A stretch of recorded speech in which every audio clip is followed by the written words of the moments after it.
예수의 생애 38번째 말씀입니다. 예수님의 말씀에는 많은 역설이 있습니다. 일상적인 우리의 경험과 상식으로는 모순인데 그 모순처럼 보이는 말이 진리로 드러날 때 그것을 역설이라고 말합니다. 가난한 사람은 복이 있다. 애통하는 사람, 의에 줄이고 목마른 사람이 복이 있다. 예수님의 첫 메시지인 산상수훈부터 세상의 상식으로는 역설이었습니다. 세상에서는 가난하고 애통한 것은 복이 아닙니다. 그런데 예수님은 세상의 실패자를 복이 있다고 하시며 바닥에 떨어진 이삭을 줍는 것 같이 말씀을 하십니다. 크고자 하는 자는 섬기는 자가 되어야 하고 으뜸이 되고자 하는 자는 종이 되어야 한다. 나중된 자가 먼저 된다. 이런 말씀도 그 경쟁 속에 사는 세상에서는 큰 역설입니다.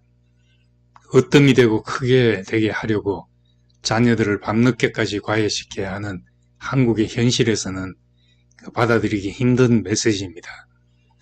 나는 그렇게 산다고 해도 우리 자녀가 섬기고 종이 되는 미래를 꿈꾼다면 과연 그것을 축복이라 생각할 수 있겠습니까? 세상은 바보같이 손해보는 인생을 살지 말라고 충고를 합니다. 남들보다 더 높은 위치에 있어야 손해를 입지 않고 그렇게 되려면 무엇이든지 많이 소유해야 한다고 생각을 합니다. 그러나 예수님은 역설적으로 낮아져야 높아지고 잃어야 얻는다고 말씀하십니다. 자기 목숨을 얻는 자는 잃을 것이고 나를 위하여 자기 목숨을 잃는 자는 얻는다. 하나님이 이 땅에 들어져 죽음의 많은 열매를 맺는다는 말씀도 목숨에 매여 사는 사람들에게 역설의 메시지입니다. 사람은 육체를 가지고 살기 때문에 목숨이 1차적으로 가장 중요합니다. 그래서 목구멍이 포도청이란 말처럼 목숨을 연장하는 일에 매여 일생을 살아가고 있습니다. 그런 사람에게 하나님의 이 땅에 들어져 죽어야 열매를 맺고 자기 목숨을 잃어야 산다는 것은 이해하기 어려운 역설입니다. 그뿐이 아닙니다. 돌아온 탕자 이야기 역시 역설이 있습니다. 한 아버지에게 두 아들이 있는데 모범적이고 충실하고 열심히 집안일을 한 큰아들을 두고 나가서 방탕한 생활을 하다가 굶주려 돌아온 아들을 위해 소를 잡고 잔치를 벌인다는 것은 세상의 상식과는 다른 역설적인 이야기입니다. 당연히 칭찬받을 일을 한 형에게는 동생을 못마땅한 눈으로 바라보는 자기 의의가 감춰져 있었습니다. 반면 손가락질 받아도 아무 할 말 없는 동생은 자기에게 오는 모든 것이 은혜였습니다.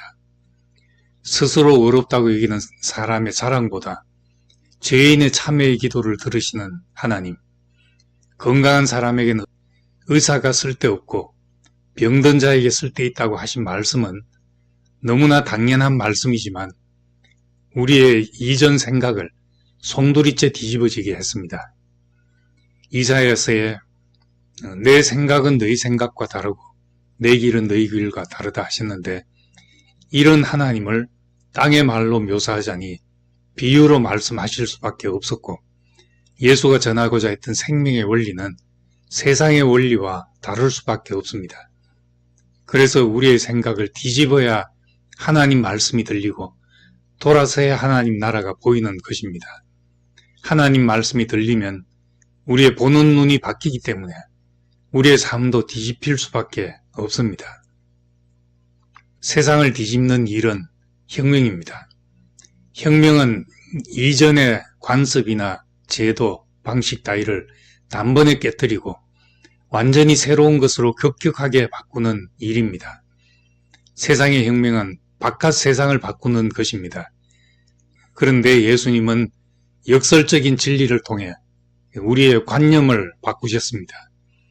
그 역설은 우리의 눈을 바꾸어 다른 것을 보게 하고 사람 속에서부터 변화가 일어나도록 하셨습니다.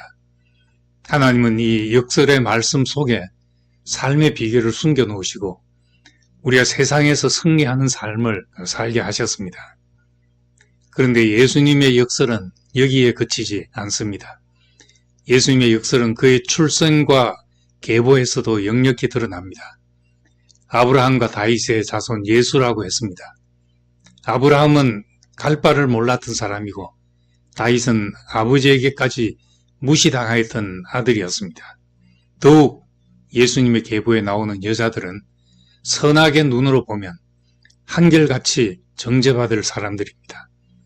그런데 이 사람들이 예수의 생명이 우리에게 도달하는 길이 되었습니다. 가장 위대한 역설은 예수의 십자가 사건입니다.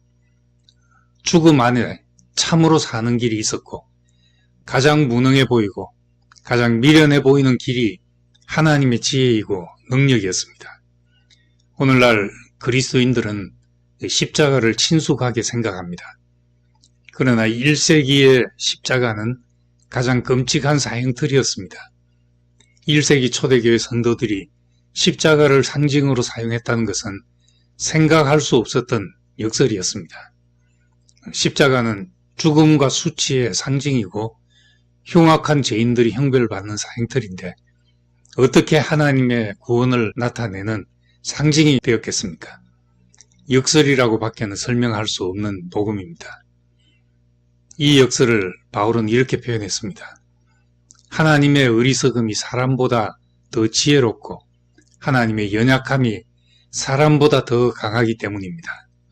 하나님께 어떻게 어리석음이나 약함이란 단어를 붙일 수 있겠습니까?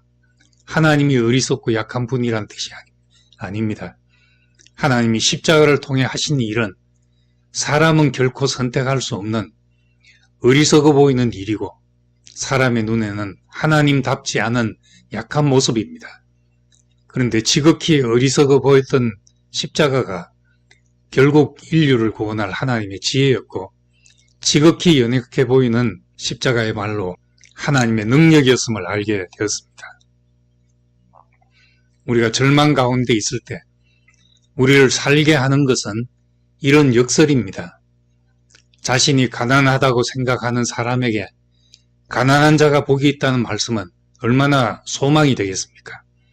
실패하고 넘어진 사람에게 건축자들이 버린 돌이 집 모퉁이 머릿돌이 되게 하실 거라는 말씀은 영혼을 솟원케 하는 힘이 될 것입니다. 저는 아파 보기도 했고 실패하기도 했고 미련한 결정을 내린 적도 있습니다. 그러나 내 인생이 주님의 이끄심 안에 있고 예수 그리스도를 목적으로 사는 길에 있었기 때문에 밀리고 꺾이고 아팠던 시간들이 나에겐 세계가 바뀌는 축복의 문이 되었습니다. 구체적으로 다 말할 수 없지만 그런 순간들이 없었다면 내가 지금 어찌 되었겠나 싶습니다. 꺾이지 않았다면 지금도 내 일을 도모하고 있었을지 모르고 밀리지 않았다면 지금도 어딘가에 갇혀있는 사람이 되었을 것입니다. 나의 모든 결정이 옳았다면 나를 신뢰하고 사는 사람이 됐을 것입니다. 예수님의 역설의 말씀은 제게는 역설적인 축복이 되어서 나의 모든 약함과 아픔과 실패와 부끄러움까지도 소중한 축복으로 바꾸어 놓으셨습니다. 그래서 저는 바울의 고백이 내 고백이 되어 살아갑니다. 우리는 속이는 자 같으나 참되고 무명한 자 같으나 유명한 자고 죽은 자 같으나 보라 우리가 살아있고 징계를 받는 자 같으나 죽임을 당하지 아니하고 근심하는 자 같으나 항상 기뻐하고 가난한 자 같으나 많은 사람을 부욕해 하고 아무것도 없는 자 같으나 모든 것을 가진 자이다. 그러므로 우리 삶에 찾아오는 모든 불행을 하나님의 말씀으로 뒤집어 놓고 보면 하나님께 쓰이지 않을 것이 없고 그의 생명이 자라는데 미끄럼이 되지 않을 것이 없다는 것을 알게 됩니다. 사망이 내게 역사하더라도 그것을 통해 다른 사람에게 살게 하는 힘으로 바뀐다는 것을 알게 되었습니다. 그래서 그의 말씀 안에서 모든 눈물이 그치게 되고 울부짖음도 슬픔도 죽음도 다 사라지게 될 것이라고 하였습니다. 내 인생의 결과가 나중에 무엇이 될지는 아무도 모릅니다. 나의 성공과 번영이 자식에게 독이 될 수도 있고 나의 가난이 다른 사람에게 축복의 통로가 될 수도 있습니다. 바울은 예수님에 대해 죽음의 고난 받으심으로 말미암아 영광과 존귀로 관을 쓰신 예수를 본다라고 했습니다. 예수 그리스도는 극도의 고난과 죽음을 통해서 인류 역사상 사람으로서는 가장 풍성한 열매를 맺은 것입니다. 역설의 말씀을 통해서 전에는 부끄러워 버리고 싶었던 내 인생의 모든 일들이 하나님이 찾으시는 열매로 추수되기를 원합니다. 감사합니다.